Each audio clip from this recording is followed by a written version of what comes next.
Dear students, आज song of my self Walt Whitman साहब की जो प्रसिद्ध कविता है और बिहार बोर्ड क्लास 12th के बच्चों के लिए जो दूसरा पोएम है उसको लेकर मैं आपके पास आया हुआ हूँ। ये जो पोएम है वो लीव्स ऑफ ग्रास से ली गई है, वॉल्ट विटमैन साहब की ही रचना है। और आज हम लोग इसी पोएम को पढ़ेंगे, इसे समझेंगे और साथ ही साथ इसका समरी भी देखेंगे। तो शुरू करते हैं ये poem song of my self. I celebrate myself and sing myself, and what I assume, you shall assume, for every atom belonging to me as good belongs to you. I celebrate myself, मैं खुद को ही मनाता हूँ, and sing myself, और खुद का ही गाता हूँ, and what I assume, you shall assume, और जो आज मेरी धारणा है वो धारणा कल आपकी भी होगी। For every atom belonging to me, क्योंकि एक एक कण जिसका संबंध मुझसे है, as good belongs to you, उन्हीं कणों का संबंध आपसे भी है। दरअसल कवि यहाँ जो है वो इम्पोर्टेंस ऑफ इंडिविजुअल के महत्व पर, व्यक्ति विशेष के महत्व पर जोर दे रहा है। उसके अनुसार सब एक ही हैं, किसी में कोई अंतर नहीं है। अगर वो अपने लिए गा रहा है, स्वयं को मना रहा है, तो उस हिसाब से वो सबके लिए गा रहा है, सबको ही मना रहा है। कहता है कि एक एक एटम जिसका संबंध मुझसे है, उन्हीं एटम्स का संबंध आपसे भी है। सभी उन्हीं मूल कणों से बने हुए हैं जिससे धरातल का हर चर अचर बना हुआ है।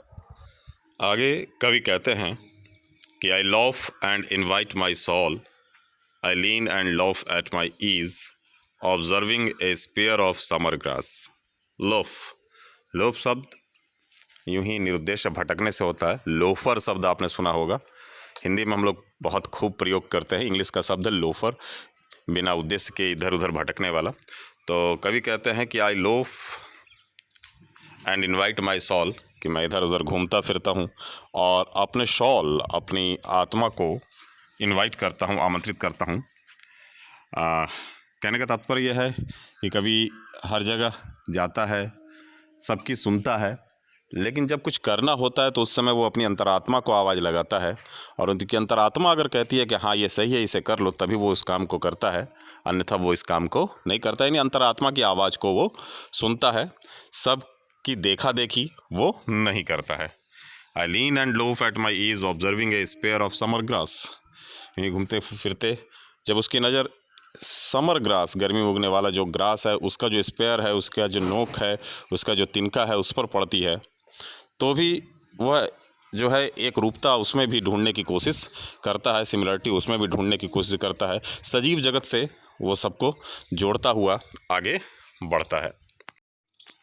आगे कभी कहता है कि my tongue every atom of my blood form from this soil this air, कि मेरी जो ये टंग है, ये जो जिह्वा है, every atom of my blood, मेरे खून का जो एक एक कतरा है, फॉर्म फ्रॉम दिस सॉयल, वो सब इसी मिट्टी से बना है, दिस एयर, इसी हवा में वो भी फलीभूत हुआ है।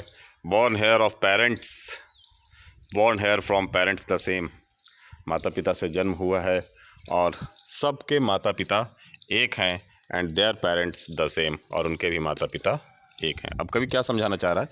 कवि सृष्टि के उद्भव से बात कर रहा है। लगभग हर धार्मिक ग्रंथों में ऐसा ही लिखा हुआ है कि इस धरती पर सबसे पहले एक पुरुष और एक स्त्री आई थे, और उसी की संतानें हम सब आज यहाँ पर हैं।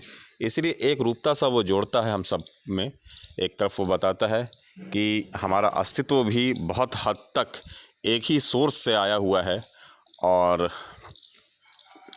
जब हमारा अस्तित्व एक सोर्स से आया हुआ है, फिर हम अलग कैसे हो सकते हैं? एक ही हवा, एक ही सॉइल का हमने आनंद लिया है।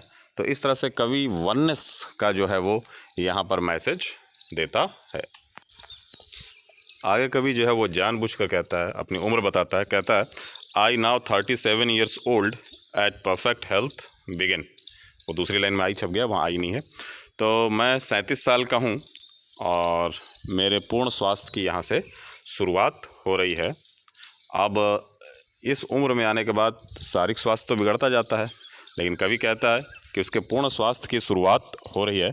इसका मतलब he is not talking about the physical health, he is talking about the mental health. मानसिक रूप से वो स्वस्थ हो रहा है, क्योंकि यहाँ तक आते आते आदमी मैच्योर हो जाता है इस उम्र पे आते आते, और मैच्योर होने के बाद वो अपनी धारणाएं खुद गढ़ता है, अपने फैसले खुद लेने लगता है। तो इसलिए उसने यह कहा है कि यहाँ से परफेक्ट हेल्थ की उसकी शुरुआत हो रही है, और वो इच्छा करता है कि ये जो शुरुआत हुई है, ये जो नूतन विचार और नए विचार और अपने विचार जो ओरिजिनल जो थाट्स हैं जो उसमें अब उठने लगे हैं, वो अभी ख़त्म ना हो।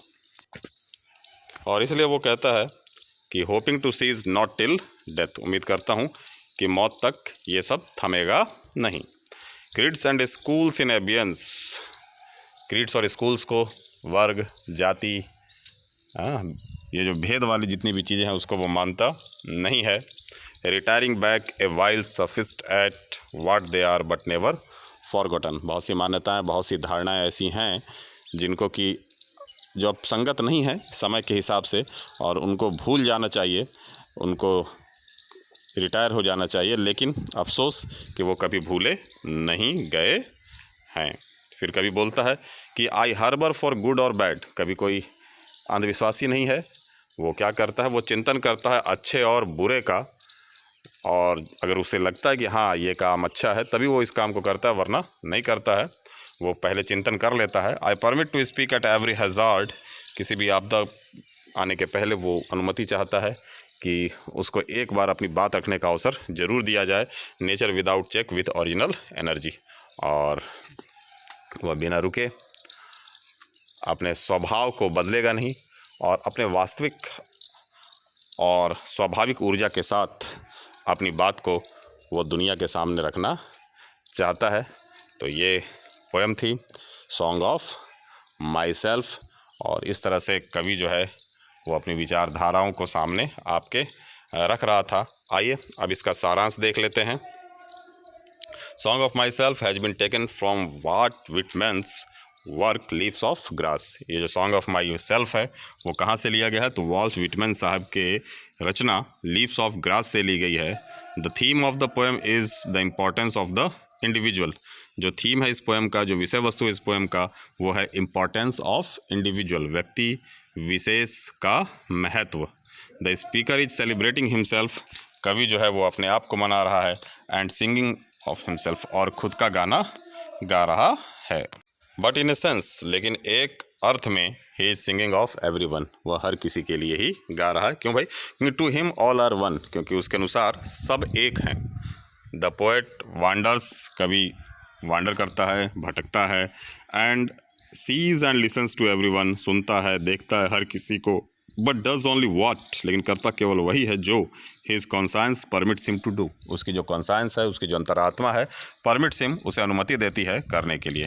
The poet finds A similarity, कवि जो है एक समानता पाता है, एवरीवेयर, हर जगह, कवि एक समानता हर जगह पाता है। Everyone is made up of the same elements, हर कोई एक ही तत्व से मिलकर बना हुआ है। Everyone is enjoying the same air and soil, हर कोई एक ही हवा और एक ही जो है वो मिट्टी का आनंद ले रहा है। सॉइल SOIL कर लीजिएगा spelling. All have their existence from the same source, सबका जो अस्तित्व है वो समान स्रोत से है। The speaker is 37 years old, ये जो स्पीकर है वो इस समय 37 साल का है।